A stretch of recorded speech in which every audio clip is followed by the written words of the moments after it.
आपने सोचा है कि ये धरती जिस पर हम रहते हैं ये किस चीज से बनी होगी? इसका एक आसान सा जवाब जो हमारे दिमाग में आता है वो है मिट्टी और जमीन से। लेकिन धरती मिट्टी और जमीन से बनी है, ये बात क्या सिर्फ इतनी ही है? क्या कभी आपने सोचा है कि अगर हम जमीन को खोदते जाएं और खोदते ही जाएं तो क्या होगा? अगर नहीं सोचा है तो सोचिए भी मत, क्योंकि आपको केवल मिट्टी ही मिलनी है। लेकिन इसका मतलब ये नहीं है कि ये भूमि केवल मिट्टी से बनी है। इसके अंदर और ऊपर और भी कई सारी परतें हैं, जिनके बारे में तब पता चलेगा जब हम अपने इस ग्रह पृथ्वी को ठीक बीचों बीच से काट कर देखेंगे। तो चलिए देखते हैं काट कर कि इसके अंदर और क्या क्या छिपा है।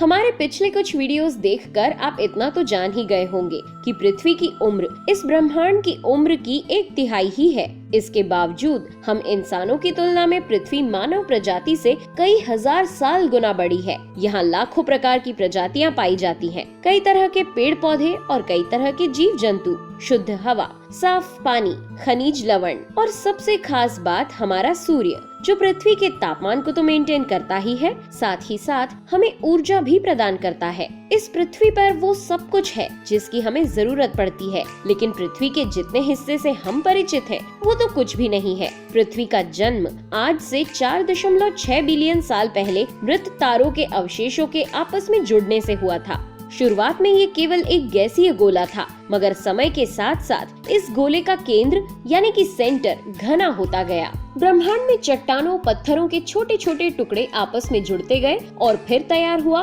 हमारा घर, हमारा ग्रह, हमारी पृथ्वी। लेकिन साथियों, हमारे घर को बनने में कोई 10-20 लाख साल नहीं, बल्कि 10 से 20 मिलियन साल लगे हैं, और फिर भी हम इसे अभी तक पूरी तरह समझ नहीं पाए हैं। जब हमारा सौर मंडल अपने व्यवस्थित रूप में आ रहा था, उस समय एक मंगल ग्रह के जितना बड़ा ऑब्जेक्ट हमारी धरती से टकराया। ये टकराव इतना जोरदार था कि पृथ्वी से कई मात्रा में धातु और अन्य कई पदार्थ उड़कर ऑर्बिट में पहुंच गए, जिनसे चंद्रमा का निर्माण हुआ। जब हमारे इस ग्रह का निर्माण हुआ, उस समय ये बहुत गर्म हुआ करता था। वजह थी लगातार एस्टेरॉइड्स का पृथ्वी से टकराना। धरती का तापमान घटने लगा। कई एस्टेरॉइड्स धरती पर टकराते रहे और पानी धरती पर लाते रहे। लेकिन फिर आया वो बदलाव जिससे पृथ्वी पर जीवन पनपने की पहली कोशिश हुई। धरती और चंद्रमा के जन्म के बारे में हम आगे विस्तार से वीडियो जरूर बनाएंगे। अगर आप ये वीडियो देखना चाहते हैं तो अद्भुत मिस्ट्री चैनल को सब्सक्राइब करने के साथ साथ बेल आइकन को जरूर ऑन कर लें, ताकि आप हमारे इस वीडियो या किसी भी वीडियो के अपडेट से चूक न जाएं। आइए अब बात करते हैं धरती के अंदर मौजूद रहस्यों की।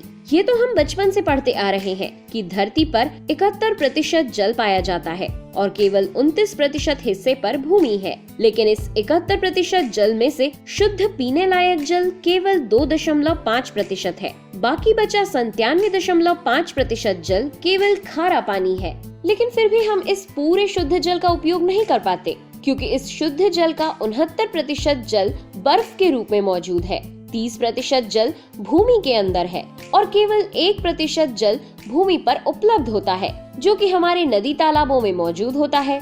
तो चलिए अब बात करते हैं कि क्या हुआ धरती का तापमान गिरने के बाद। जैसे ही धरती का तापमान कम हुआ तो धरती पर एक पतली परत का निर्माण हुआ। इस दरमियान धरती के अंदर टेक्टोनिक प्लेट्स की हलचल भी निरंतर जारी रही, जिससे इस धरती के भूमि मंडल में कई बदलाव हुए। जब टेक्टोनिक प्लेट्स आपस में टकराई तो उन्होंने बड़े बड़े पर्वतों का निर्माण कर दिया, और जब एक दूसरे से दूर खिसकी तो गहरे गड्ढों का निर्माण कर दिया। यही वजह है कि आज धरती की सतह समतल न होकर उबड़ खाबड़ है। कहीं पहाड़ है तो कहीं गहरी खाइयां हैं। इस धरती पर सबसे ऊंची पहाड़ी माउंट एवरेस्ट है और सबसे गहरी खाई मारियाना गर्त है। हमारे लिए ये पहाड़, ये नदियाँ, ये खाइयां काफी ऊंचे, बड़े और गहरे हैं, मगर पृथ्वी के परिप्रेक्ष्य में ये बिल्कुल किसी चींटी के समान है। जिस सतह पर हम खड़े होते हैं उसे क्रस्ट कहा जाता है, जो कि 50 किलोमीटर तक मोटा होता है। अब आप इस क्लिपिंग को देखकर बड़ी आसानी से समझ सकते हैं कि जब ये पहाड़ ही चींटी समान है तो हम इंसान तो इस धरती पर कहीं नहीं लगते। 50 किलोमीटर की इस मोटी परत के नीचे होता है मेंटल, जिसकी मोटाई लगभग 2900 किलोमीटर है। इसमें दो भाग पाए जाते हैं, एक अपर मेंटल और एक लोअर मेंटल।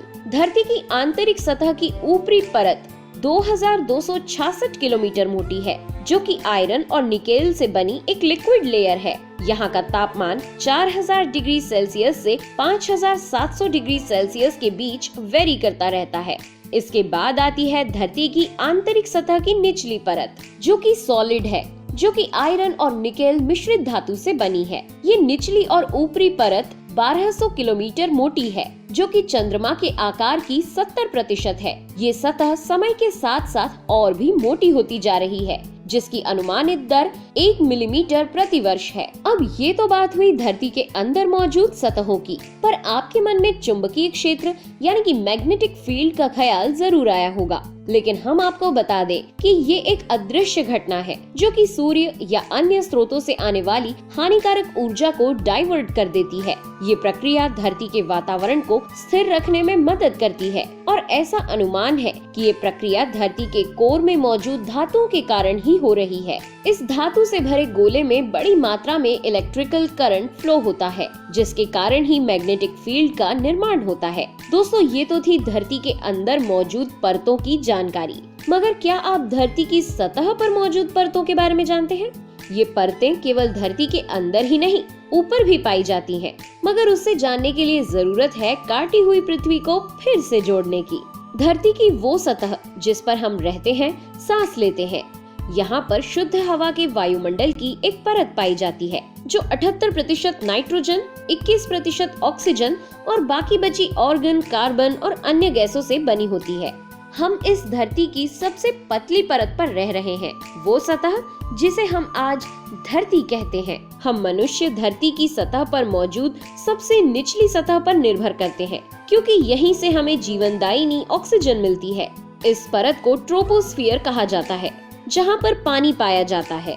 यह परत लगभग 12 किलोमीटर मोटी है। ट्रोपोस्फियर के ऊपर पाई जाती है स्ट्रेटोस्फियर।